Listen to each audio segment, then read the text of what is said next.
Further बेटा हम देखते हैं टेकिंग द स्टिंग आउट। ये थर्ड हो गया, थर्ड यूज हो गया इसका न्यूट्रलाइजेशन का।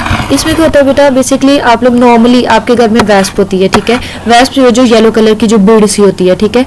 अब उसका जो स्टिंग होता है ना वो अल्कलाइन होता है। अल्कलाइन मतलब बेसिक होता है। इसका मतलब है अगर हम चाहते हैं इसके स्टिंग, किसी को भी मतलब स्टिंग की वजह से इरिटेशन तो सबको ही होती है, तो उसे स्वेलिंग भी हो जाती है, तो पेनफुल भी होता है।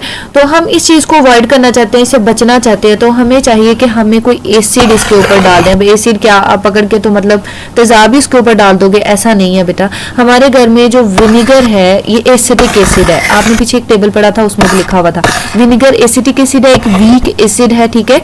तो हम क्या करते हैं इस विनेगर को, ये सिरका जो घर में होता है बोतल, थोड़ा सा सिरका, सारी बोतल नहीं डाल देनी। किसी भी पर्सन को मतलब वेस्प के स्टिंग की वजह से प्रॉब्लम हो रही है, प्रॉब्लम सबको ही होती है, तो आप उसके ऊपर विनेगर डाल दोगे तो वो क्या होगा, उसको बिल्कुल भी पेन नहीं होगी, इवन स्वेलिंग भी नहीं होती। लेकिन आपने बेटा ध्यान रखना है इन केस आई एरिया के पास अगर मतलब स्टिंग है तो आपने आई एरिया जो है उधर नहीं डाल देना विनेगर, वो फिर आई में जाके एसिड प्रॉब्लम क्रिएट कर सकता है, ठीक है।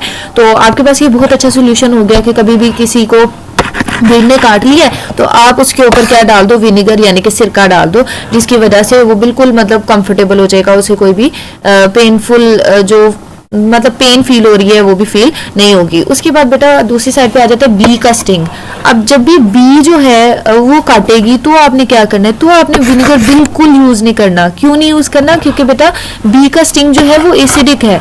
अब एक चीज ऑलरेडी एसिडिक है, आप उसके अंदर और एसिड डाल दोगे तो उसकी तो पीएच और ज्यादा मतलब एसिडिक की तरफ जाती जानी है, तो वो तो बंदा और मतलब पहले तो वो नॉर्मल होगा, बर्दाश्त कर रहा होगा, आप उसके ऊपर विनेगर डालोगे, एसिड डालोगे तो वो तो फिर रोने पिटने लग जाएगा कि ये क्या कर दिया तुमने। हाँ, इस तरह आप बदला ले सकते हैं, लेकिन बदला लेना बुरी बात है। तो आप क्या कर सकते हैं बेटा, आपको पता चल गया है कि बी का स्टिंग जो होता है वो एसिडिक होता है। इसका मतलब है हमें कोई बेसिक चीज यूज करनी चाहिए, बेस वाली चीज। तो मोस्टली ना लोग जो है घर में कैलामाइन लोशन रखते हैं। ये कैलामाइन लोशन जो है ये अल्कलाइन होता है। जब भी कोई मतलब बी का स्टिंग हो या फिर एंट या फिर बेटा नीटल स्टिंग जो है, ये इन स्टिंग्स की वजह से, नीटल आपको प्लांट प्रीवियस किसी पीरियड किसी मतलब लेसन में मैंने आपको दिखाया भी था, अभी मैं दिखा देती हूँ फर्दर। तो जब भी बेटा इनका स्टिंग जो होता है वो एसिडिक होता है, जब भी ये मतलब काट लें या इसे स्टिंग जो है वो एसिडिक है तो आपने क्या करना है, अपने कैलामाइन लोशन लगाना है। मैम ये क्या बात कर रही है, इतना महंगा हम लोशन ला के रखें घर में। फिर तो अगर में जो लोशन होते हैं नॉर्मली वो अल्कलाइन होते हैं, लेकिन सारे के सारे अल्कलाइन नहीं होते। तो उसके अलावा सोचो भला क्या चीज़ अल्कलाइन हो सकती है जो कि आपके घर में प्रेजेंट होती है कोई ऐसी चीज़, जैसे विनेगर एसिड हो गया, ठीक है, उसका तो हल निकाल लिया। सोचो ज़रा कोई ऐसी चीज़ है जो कि बेसिक हो आपके घर में। अब दोबारा से ये ना कहना कि मैम लैब में जो NaOH सोडियम हाइड्रोक्साइड है वही हम यूज़ कर लेते हैं, ऐसा नहीं है बेटा, वो बहुत स्ट्रॉन्ग बेस है, ठीक है, उसको नहीं यूज़ करना। बेसिकली बेटा अभी जैसे हमने देखा टूथपेस्ट कैसी होती है, अल्कलाइन होती है ना, तो इसका मतलब है टूथपेस्ट भी यूज़ की जा सकती है। आल्सो बेटा इसके अलावा आपके घर में हम कहते हैं कि जो बेकिंग पाउडर होता है, बेकिंग सोडा, वो भी बेटा सोडियम कार्बोनेट होता है, ठीक है। कार्बोनेट जैसे मैंने अभी आपको बताया कि मेटल के जो कार्बोनेट्स होते हैं वो बेसिक होते हैं, तो इसका मतलब है वो भी यूज़ किया जा सकता है। तो आपके घर में अब काफ़ी ज़्यादा सोल्यूशंस अवेलेबल है। किचन जो होता है वो हम कहते हैं उसमें काफ़ी चीज़ें पड़ी होती हैं, हम उसको यूज़ कर सकते हैं फर्दर। अच्छा, मैं अब आपको दिखाने लगी थी नीटल, ये कैलामाइन लोशन है। उसके अलावा नीटल ये जो प्लांट है इसकी वजह से देखें बेटा ब्लिस्टर्स से बन गए हुए हैं, रैशेज हो जाते हैं, ठीक है, रेडनेस भी हो जाती है।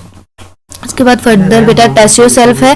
टेस्ट योरसेल्फ देखें, टेस्ट योरसेल्फ के क्वेश्चंस हैं। ये सोप के बारे में दोबारा बताया हुआ बेटा। सोप जो है हमें पता है कि ऑयल यानी कि फैट, घी वगैरह, और उसके अंदर जब भी हम कोई अल्कली डाल के तो हीट करते हैं तो उससे सोप बन जाता है।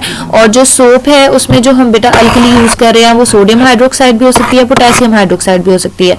सोडियम हाइड्रोक्साइड अगर हम यूज करते हैं ना तो जो सोप है बेटा वो हार्ड होता है, लेकिन अगर पोटेशियम हाइड्रोक्साइड यूज करते हैं तो सोप जो है वो सॉफ्ट होता है। हमारी लैब में पोटेशियम हाइड्रोक्साइड अवेलेबल नहीं है, सोडियम हाइड्रोक्साइड अवेलेबल है, तो हम ये एक्सपेरिमेंट कर सकते हैं सोप को बनाने वाला। उसके बाद बेटा फर्दर आपने ये क्वेश्चन नंबर 1 और 2 करना है, इनके 2 पार्ट्स हैं।